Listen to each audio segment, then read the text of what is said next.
Assalamualaikum warahmatullahi wabarakatuh. Saudara-saudaraku yang saya hormati dan cintai dimanapun berada, sesuai nasihat dari para ulama solih, guru-guru kita yang faqih, ahli ibadah, disaksikan kepahamannya baik dan tidak berubah, telah mengingatkan kepada kita sebagai mukmin yang bercita-cita ingin hidup mulia, bahagia, dan mati sewaktu-waktu masuk surga selamat dari neraka, bahwa penting dan wajibnya untuk diketahui dan dimengerti dengan definisi pengkhianat atau orang yang khianat, yaitu adalah orang yang mengaku orang mukmin, namun realitanya ternyata antara teoritis dan empiris tidak sesuai, tidak memiliki empirisme yang baik. Adapun yang dimaksud empirisme adalah paham filsafat yang mengajarkan bahwa yang benar ialah yang logis dan ada bukti empiris. Seorang empirisme biasanya berpendirian. Kita dapat memperoleh pengetahuan melalui pengalaman. Kelebihan empirisme adalah pengalaman indera merupakan sumber pengetahuan yang benar. Karena faham empiris mengedepankan fakta-fakta yang terjadi di lapangan. Empiris berdasarkan pengalaman, terutama yang diperoleh dari penemuan, percobaan, pengamatan yang telah dilakukan. Namun bagi seorang pengkhianat, semua itu tidak dimiliki. Jelasnya tidak menjalankan sesuai komitmen aturan yang ada. Bila ada sebuah perusahaan atau organisasi tidak setia dengan orang yang memiliki hak otoritas.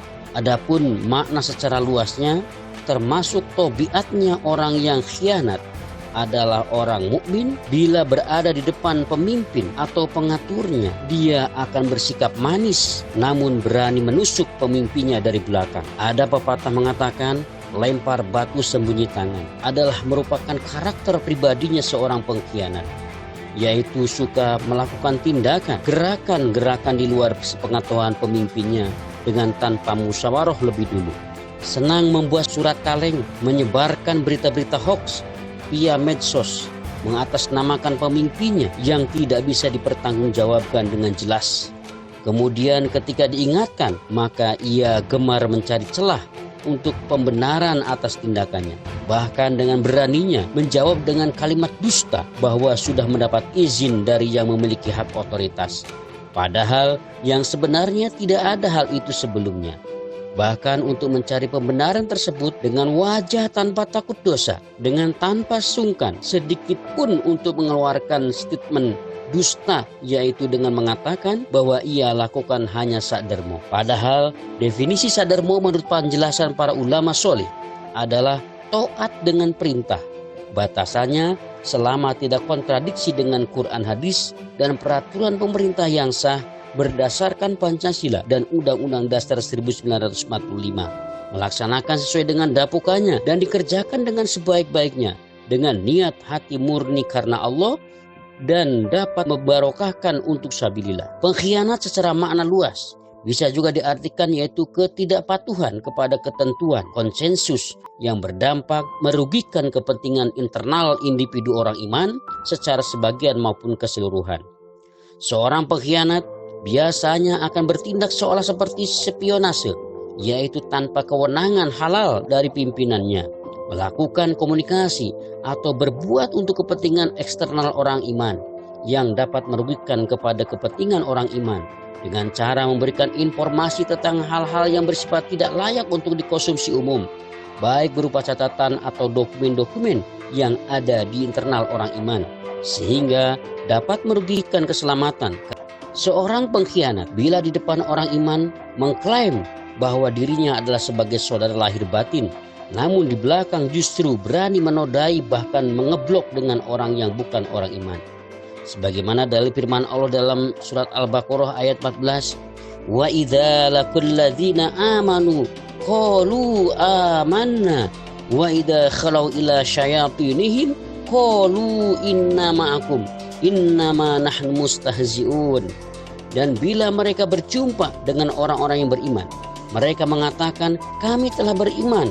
Dan bila mereka kembali kepada setan-setan mereka, mereka mengatakan sesungguhnya kami sependirian dengan kamu, kami hanyalah mengolok-olok mereka orang-orang iman. Pengkhianat juga secara singkat bisa diartikan sebagai suatu pertentangan terhadap konstitusi, ijtihad ulama, kiai atau pemimpin. Bisa dipastikan makhluk-makhluk jenis ini selalu hadir di setiap komunitas dan di sebuah organisasi skala kecil maupun besar. Uniknya, makhluk bernama pengkhianat. Jadi pengkhianat dalam arti simpel, yaitu dengan apa yang sudah disepakati dilanggar, tidak menetapi sesuai komitmen atau hasil musyawarah. Ada istilah dalam bahasa Sunda yaitu merkedeweng mawakarep sorangan, dan istilah dalam bahasa Jawa yaitu sakarpe budel dewe, yaitu melakukan di luar komitmen atau hasil musyawarah yang tidak dibenarkan secara syar'i dan tidak menetapi prinsip musyawarah yaitu rukun, kompak, dan lancar.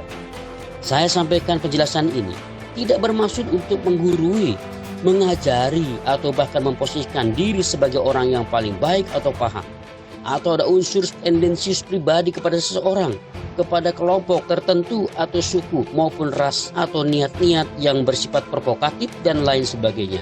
Saya hanya semata-mata berpatokan pada dalil sabda Nabi Shallallahu Alaihi Wasallam, "Balighu anni walau ayah."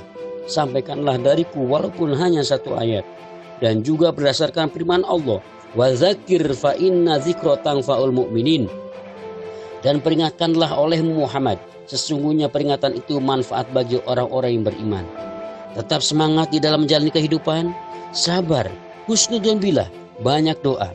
Apapun yang kita jumpai dalam hidup ini, jadikan sebagai pendekat diri kita kepada Allah Subhanahu wa Ta'ala dengan banyak berdoa. Semoga Allah selalu memberikan kesehatan, panjang umur yang barokah, lancar ibadah, diberi rezeki yang halal berlimpah barokah, kelak husnul khotimah, dan berhasil bersama-sama masuk surga selamat dan neraka. Amin. Demikian yang dapat saya sampaikan, semoga bermanfaat dan barokah. Mohon maaf atas segala kekurangan. Alhamdulillahi jazakumullahu khairan. Wassalamualaikum warahmatullahi wabarakatuh.